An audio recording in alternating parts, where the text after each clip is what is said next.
Le papa Albert Congo est notre père au niveau de la France. Il est le dirigeant principal de la CMCI en France. Amen.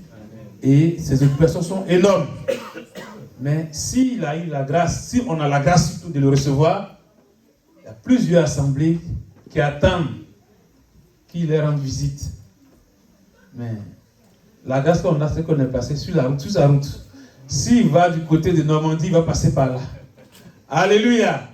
Donc nous sommes bénis ce matin de le recevoir et il va nous exhorter. Acclamons le Seigneur encore pour nous servir le Seigneur.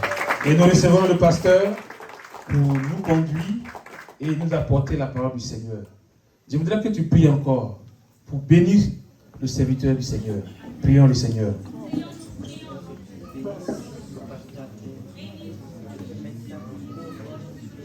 Oh Père, merci pour ta grâce, pour ton serviteur. Père, nous prions que ton esprit, oh Père, nous remplisse à débordement. Et que Seigneur, ta parole que nous recevons de sa part, oh mon Dieu, Père, nous édifie. Nous donne, oh Seigneur, d'être enracinés en toi. Nous bénissons ton nom pour sa présence parmi nous. Reçois toute la gloire, notre Dieu. Au nom de Jésus-Christ. Amen. Amen. Gloire à Dieu. Gloire à Dieu. Amen. Je ne venais pas pour prêcher. Bon, mais il faut toujours être prêt. Gloire à Dieu. Est-ce que vous avez le plan quinquennal? Quelqu'un a le plan quinquennal? Le petit livre.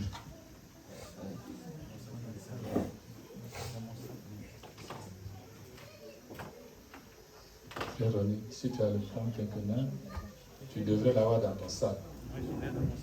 Oui. Personne n'a le plan quinquennal. Frère Franck, tu n'as pas le plan quinquennal, tu dois l'avoir dans ton sac.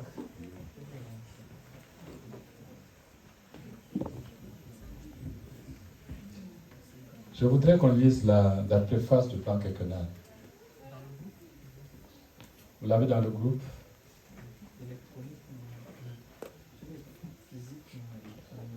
Ok, je vais le lire.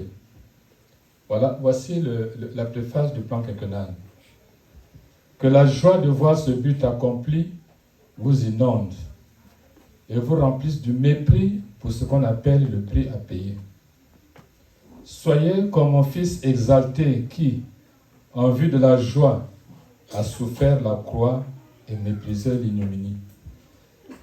Pourquoi je dis ça? Parce que tout à l'heure, quand on chantait, je lisais encore le but. Et le mot qui m'est venu, mes yeux se sont attardés sur 10 milliards, 1 milliard. Le but quinquennal parle de millions, de milliards. Et il dit que la joie de voir ce but accompli vous inonde et vous remplisse du mépris pour ce qu'on appelle le prix à payer. Amen. Parce que quand tu dis 10 milliards, tu as peur. Tu te dis, mais est-ce que c'est possible? Quand tu entends, on va attendre le plan quinquennal, en 5 ans, on va être 100 millions. Tu te dis, est-ce que c'est possible? Amen. Mais on va lire un passage. Prenons Luc chapitre, pour commencer. C'est la pêche miraculeuse.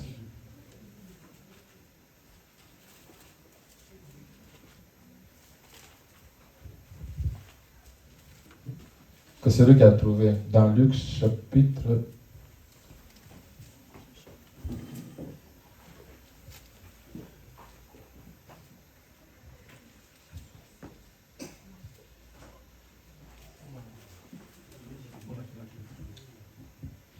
4, oui. De quoi? Le plan quinquennal? Non, je suis pas au plan quinquennal. Je suis dans Luc. Oui. La pêche miraculeuse. Luc chapitre 5. Ok. Lis alors. Comme Jésus se trouvait auprès du lac de Génézareth et que la foule se pressait autour de lui pour entendre la parole de Dieu, il vit au bord du lac 2 barques, d'où les pêcheurs étaient descendus pour laver leurs filets. Il monta dans l'une de ces barques qui était à Simon, et il le pria de s'éloigner un peu de terre. Puis il s'assit, et de la barque il enseignait la foule. Lorsqu'il eut fini de parler, il dit à Simon, avance en pleine eau et jetez vos filets pour pêcher. Simon lui répondit, Maître, nous avons travaillé toute la nuit sans rien prendre, mais sur ta parole, je jetterai les filets. L'ayant jeté, il prit une grande quantité de poissons, et leurs filets se rompaient. Il fit signe à leurs compagnons qui étaient dans l'autre barque de venir les aider. Il vint et il remplit les deux barques au point qu'elles enfonçaient. Quand il vit cela, Simon-Pierre tomba aux genoux de Jésus et dit, Seigneur, retire-toi de moi, parce que je suis un homme pécheur. Car l'épouvante l'avait saisi, lui et tous ceux qui étaient avec lui, à cause de la pêche qu'ils avaient faite. Il en était de même de Jacques et de Jean, fils de Zébédée, les associés de Simon. Alors Jésus dit à Simon, ne crains point, désormais tu seras pêcheur d'hommes. Amen. C'est bon. Amen. C'est la pêche miraculeuse. Alors, maintenant, lis aussi Jean chapitre 16, verset 21. Comme ça, on va dire les deux passages que je vais partager. Jean chapitre 16, verset 21.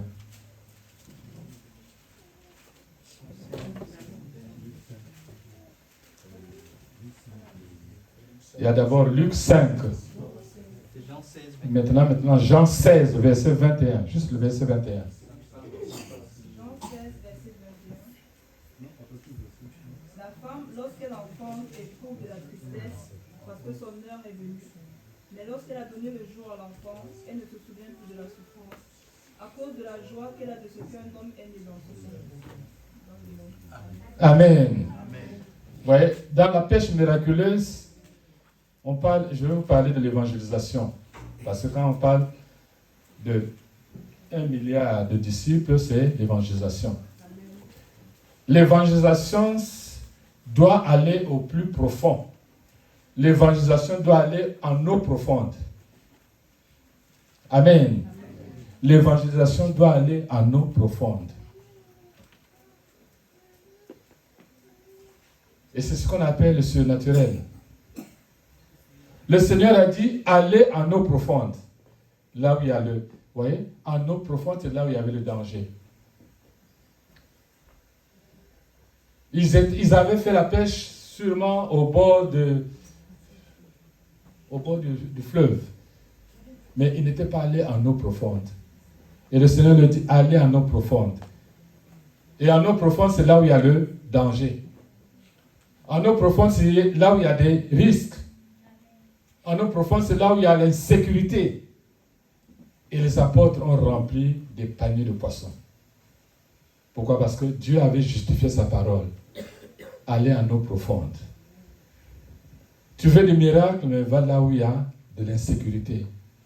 Tu veux gagner des âmes, va là où il y a l'insécurité. Va là où il y a les risques. Et c'est là où tu vas remplir des paniers. Amen. Amen. Les miracles se manifestent pour rencontrer des besoins. Mais on doit s'aventurer dans les eaux profondes. Va dans les quartiers difficiles pour annoncer l'évangile. Amen. Amen. Va en eau profonde, là où il y a des risques, là où il y a l'insécurité. Et tu vas faire une pêche miraculeuse. Tu vas récolter la moisson. Amen. Amen. Ça, c'est donc par rapport au but. Il y a la joie. La joie d'accomplir le but quinquennal, c'est d'abord d'aller en eau profonde. Aller en insécurité, là où il y a des risques.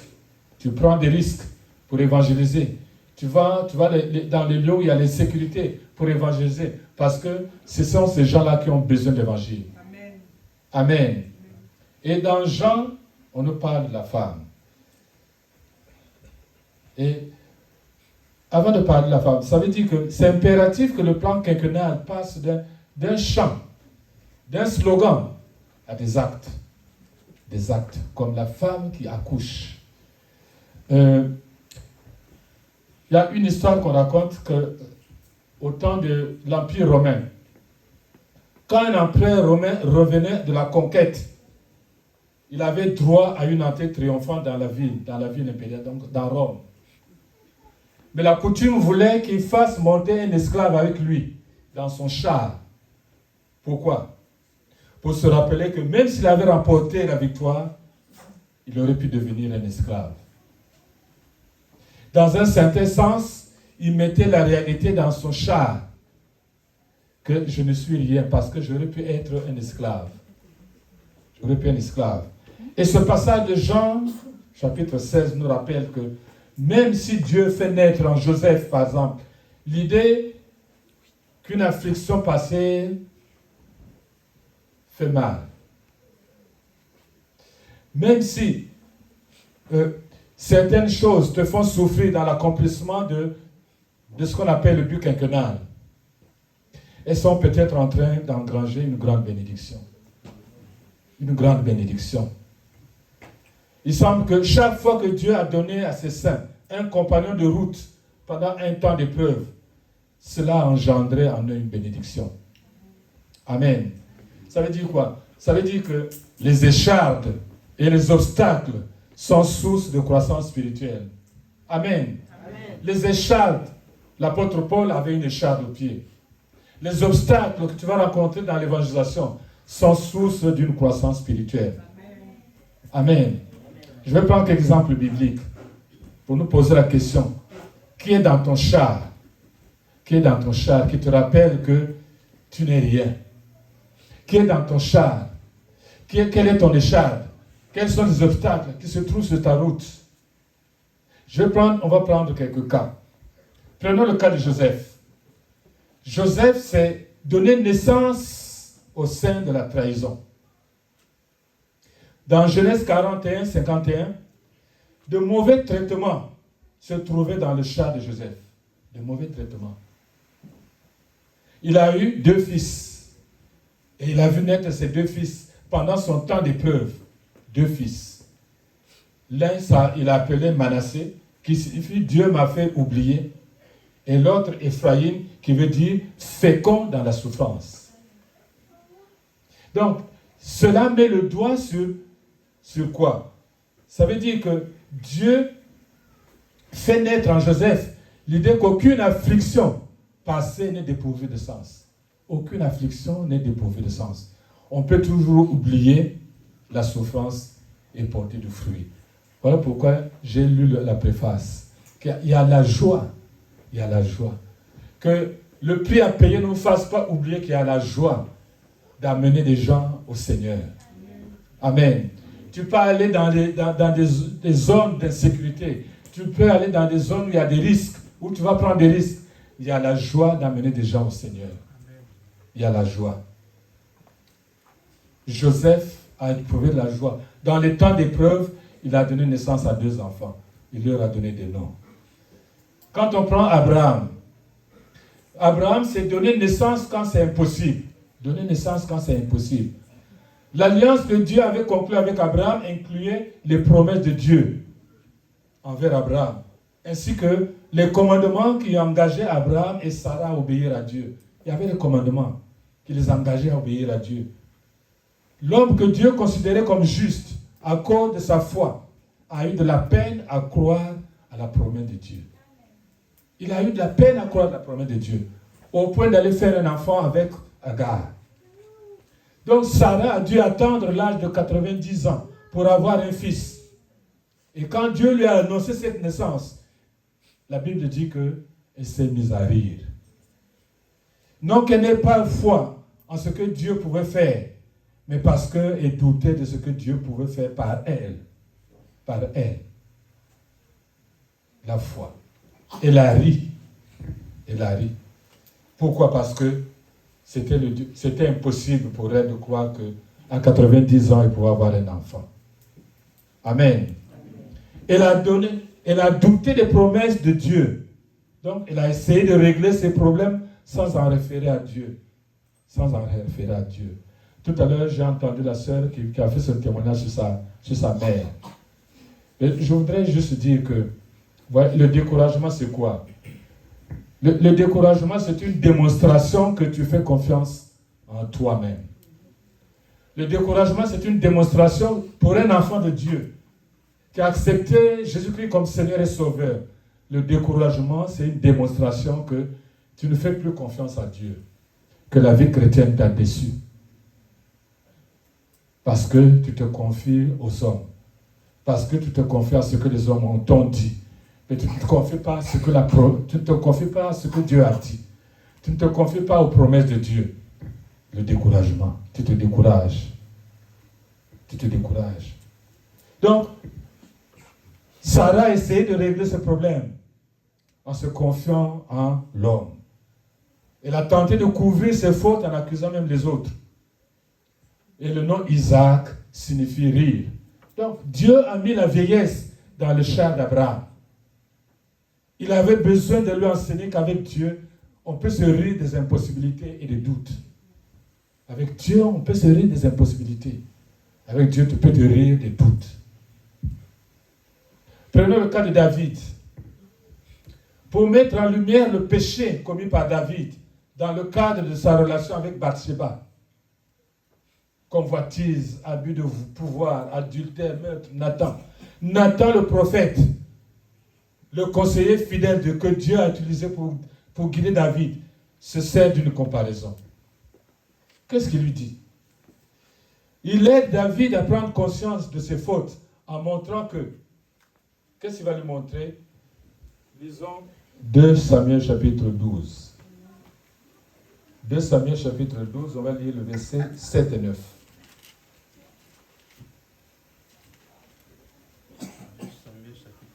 Verset 7 et 9.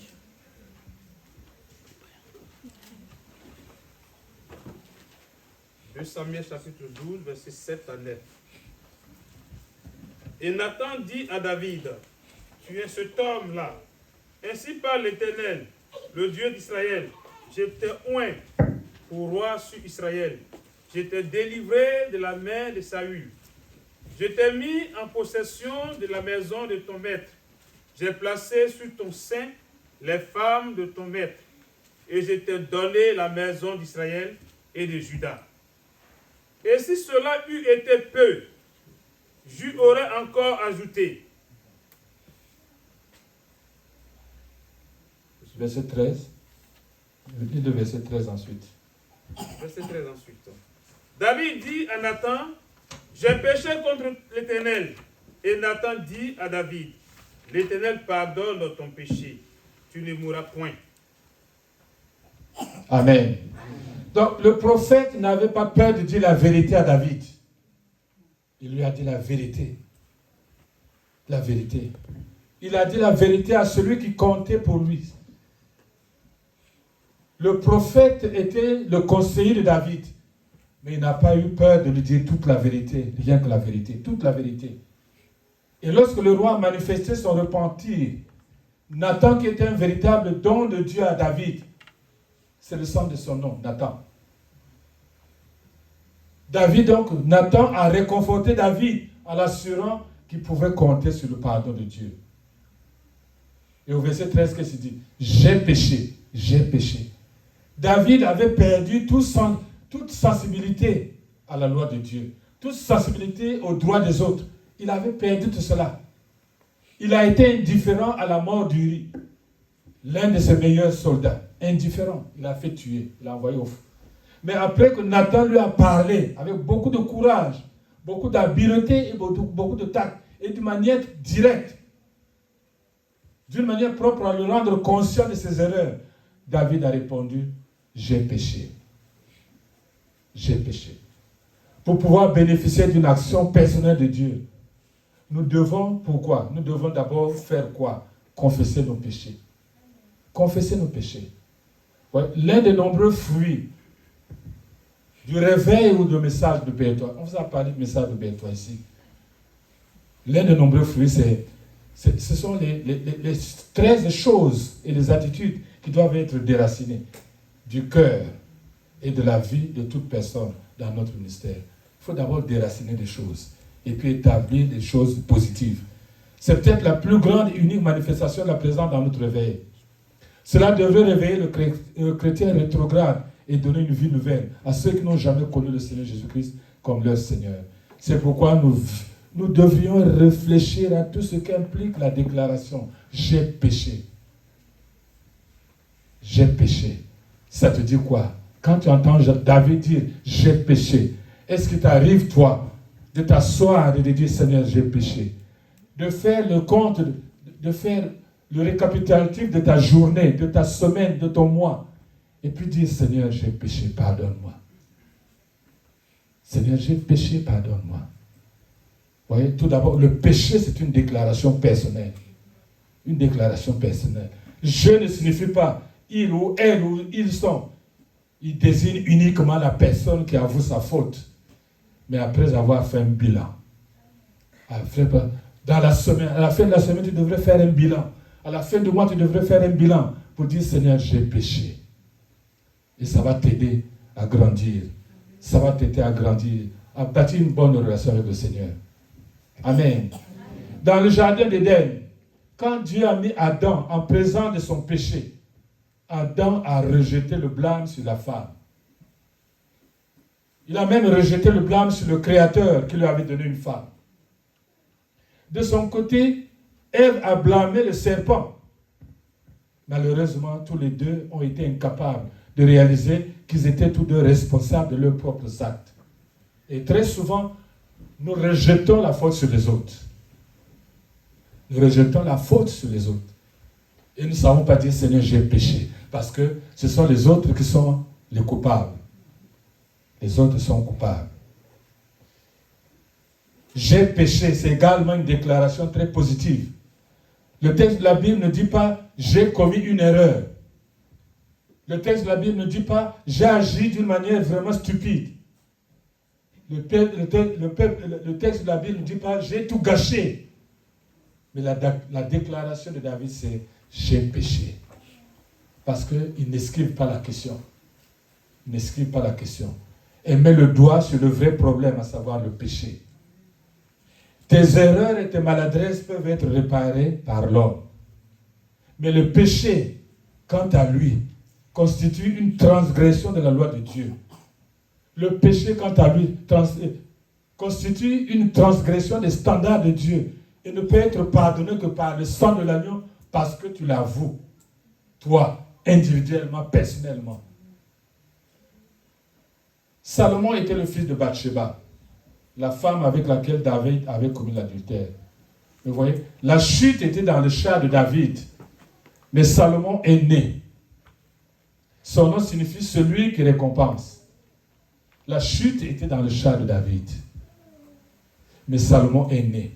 David a appris que même lorsque le leader tombe, Dieu peut le relever. Amen. Amen. David n'est pas resté accroché au passé. David n'est pas resté accroché à son péché. Il s'est tourné vers Dieu et a reçu de lui à la fois le pardon et de nouvelles perspectives. Il a reçu un enfant. Donc, lorsque nous revenons à Dieu avec des tentations, des épreuves, le péché dans nos chars, mais en reconnaissant nos fautes, en acceptant son pardon et en changeant de comportement, nous pouvons prendre un nouveau départ avec Dieu. Tu peux prendre un nouveau départ. Un nouveau départ. Le nouveau départ avant la fin même du plan quinquennal. Dieu peut te relever à chaque fois, comme il a relevé David, qui a reconnu juste que Seigneur, j'ai péché. Amen. Amen. Nous prenons le cas de Moïse. À l'exemple de David, Moïse a fait l'expérience de la vie à la cour royale. Et il a été formé dans les meilleures écoles de l'Égypte, puisqu'il était le prince de la fille du Pharaon. Il était impulsif, il était coléreux, il était arrogant, allant jusqu'à prendre les choses en main pour venger la souffrance de son peuple. Donc, il va venger un frère. Il va venger un de ses frères qui se battait avec un Égyptien. Mais vous voyez, il va jusqu'à prendre des choses en main pour venger la souffrance de son peuple et il va fuir. Il a fui son foyer à chercher refuge dans le désert. Il est allé dans le désert pour fuir. Au moment où Dieu l'a appelé à faire une œuvre de libération. Quelle différence entre la vie de Moïse à la cour et sa nouvelle vie dans le désert? Quelle différence? La condition de berger. Il est obligé de garder le berger d'un autre. À la cour, il était bien connu en tant que fils d'une princesse égyptienne. Il disposait de serviteurs prêts à satisfaire tous ses désirs et même ses caprices de fils de prince. Mais en tant que berger, vous voyez, il doit tout faire par lui-même. Il exerce un métier qu'on lui a appris à mépriser. Les bergers étaient en abomination aux Égyptiens. Quand nous lisons Genèse 46, verset 34. Il vit comme un étranger, un inconnu. Une expérience humiliante que vit Moïse. 40 années passées dans le désert à faire paître les troupeaux d'un autre homme. L'ont débarrassé de son égoïsme, de son orgueil et de son ambition. 40 années. Donc, le feu de la présence de Dieu qui brûlait dans le buisson l'a convaincu de la réalité divine. Amen. Amen. Moïse a vu que le feu de Dieu pouvait brûler dans sa vie. Si Dieu peut brûler dans un buisson, il peut le faire dans un homme comme toi, Amen. Une femme comme toi. Amen. Amen. Si Dieu peut parler à partir d'un buisson, il peut le faire à partir d'un homme, d'une femme, sur le sentier de ta vie. Amen. Il peut le faire. Quand Moïse a eu l'impression qu'il était seul et loin de tout, Dieu a fait monter 2 partenaires dans son char pour faire naître quelque chose en lui. Amen. Ses 2 fils. Gershom signifie « je suis un étranger » et Eliezer, Dieu aidera. Le Seigneur nous promet de nous aider en tout temps. En tout temps. Pour tes objectifs. Il va t'aider en tout temps. Il dit, j'ai déjà mis en vous et je mets à votre disposition tout ce dont vous avez besoin pour accomplir ce but. Il a déjà mis tout dont nous avons besoin. C'est pour ça que je dis, chacun devra avoir le but quinquennal dans son sac. Dans son sac. Parce que quand tu lis le but quinquennal, le Saint-Esprit va t'aider à voir clair et même à te saisir d'un aspect du plan quinquennal qui va être ton objectif pour les 5 ans qui vont venir. Parce que juste si tu dis, mais c'est peut-être pour les autres, c'est peut-être pour les autres. Mais tu es concerné aussi. Amen. Tu es concerné aussi. Alors, pour que tu sois concerné, il faut que tu lises le plan quinquennal. Et quelque chose va te retenir. Et tu vas dire, bon, moi je me saisis de cette chose. C'est ce que je vais accomplir. Amen. Amen. Amen. Anne. Le dernier cas, c'est de Anne. Je vais prendre le cas de Anne. Donner naissance dans le mépris. Donner naissance dans le mépris. À l'époque de l'Ancien Testament, ne pas avoir d'enfant pour une femme, c'était perçu comme un échec. Un échec. La stérilité de Anne était source d'embarras. D'un point de vue social pour son mari. On ne savait pas que son mari l'aimait. On ne savait pas que son mari l'aimait. Mais même ses paroles d'encouragement ne réussissaient pas à la consoler. Le mari avait beau faire tout ce qu'il pouvait faire. Lui donner le plus de nourriture qu'elle pouvait manger. Mais rien ne la consolait. Elle ne pouvait s'empêcher d'entendre les moqueries de sa rivale, Pénina. Et de laisser les blessures au plus profond d'elle-même. Des blessures au plus profond d'elle-même. Nous ne pouvons pas empêcher les autres de nous critiquer injustement. Nous ne pouvons pas empêcher les autres de nous mépriser. Nous ne pouvons pas empêcher les autres de nous rabaisser. C'est un principe spirituel. C'est un principe spirituel. Les gens se sont moqués du Seigneur Jésus-Christ. Les gens l'ont injurié. Les gens l'ont flagellé. Les gens ont craché sur lui. C'est un principe spirituel. Mais en vue de la joie, il a souffert donc tout cela. Amen. Amen. En vue de la joie qu'il y a, souffre tout cela. Souffre tout cela. Ce sont les écharpes qu'il y a dans ton corps. Nous ne pouvons pas empêcher les autres de nous critiquer. Mais nous pouvons choisir notre manière de réagir aux paroles blessantes. Nous pouvons choisir notre manière de réagir aux attitudes de dédain des autres. Au lieu de rester centrés sur nos problèmes, sachons apprécier la relation d'amour que Dieu nous accorde. Nous ne pouvons qu'être que gagnants. Nous ne pouvons qu'être gagnants. Amen. Amen. Les provocations et l'esprit de rivalité de Pénina ont poussé Anne à se réfugier, non pas dans la riposte, non pas dans les réactions, mais ont poussé Anne à se réfugier où? Dans la prière. Dans la prière. Et l'amour que lui porte son mari l'autorise à consacrer son enfant à Dieu. On s'est moqué de Anne. On l'a accusée d'être ivre. Mais elle a persévéré. Elle a persévéré. Persévérer, c'est continuer à faire ce que tu as commencé à faire. Amen. Amen. Tu persévères. Donc, tu continues à faire ce que tu as commencé à faire. Dieu a mis l'incompréhension des hommes dans son char, dans le char de Anne, afin qu'elle puisse donner naissance à un fils qu'elle a appelé Samuel. Ce qui signifie Dieu m'a entendu. Dieu m'a entendu. Pour respecter sa promesse, Anne a renoncé à ce qu'elle désirait de plus, un enfant. Consacrer son enfant, son fils unique à l'Éternel, c'était aussi lui remettre toute sa vie, tout son avenir. Anne ne fait que rendre à l'Éternel ce qu'elle avait reçu de l'Éternel. Amen. Mais ces versets de 1 Samuel 1, 26, 27 montrent que quelle sorte de don Dieu est en train d'attendre de nous. Nous nous contentons très souvent de lui faire des offrandes bon marché. 1 heure de culte par semaine. Une part soigneusement mesurée de nos revenus. Où sommes-nous disposés à de réels sacrifices?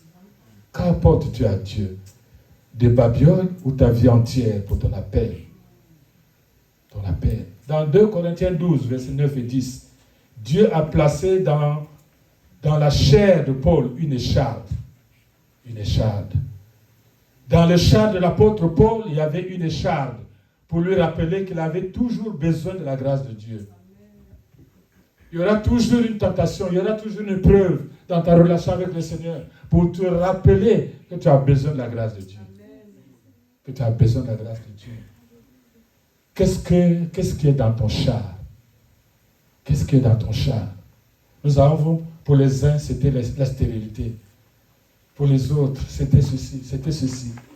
Qu'est-ce qu'il y a dans ton char? Ne cherche pas à t'en débarrasser, parce que Dieu l'a placé là pour t'apprendre quelque chose. Que tu sois exalté comme le Fils de Dieu en vue de la joie du plan que tu vas accomplir. Qu'est-ce qu'il y a dans ton char? Qu'est-ce qu'il y a dans ton char? Tu es souvent découragé. Je t'ai dit que le découragement, c'est une démonstration que tu ne fais plus confiance en Dieu. Et la Bible dit, malheur à ceux qui se confient à l'homme. Le découragement, ça veut dire que tu ne fais plus confiance. Que la vie chrétienne t'a déçu. Que la vie chrétienne t'a déçu. Mais fais confiance à Dieu. Amen. Fais confiance à Dieu qui te dit, va en eau profonde. Et c'est dans les eaux profondes que tu vas réaliser des choses. C'est en eau profonde que le surnaturel arrive. Parce que tant que tu restes au bord de la rivière pour pêcher, c'est le naturel, c'est le naturel. Mais quand tu obéis à la parole de Dieu, tu vas en eau profonde, tu prends des risques, tu vas dans les zones de sécurité, le surnaturel agit. Et tu prends beaucoup de poissons. Amen. Ne t'arrête pas aux obstacles. Ne t'arrête pas aux obstacles. C'est une échade. L'échade est dans ton char. Mais tu es appelé à la victoire. Amen. Tu es appelé à remporter des victoires pour Dieu. Au nom de Jésus. Amen. Amen.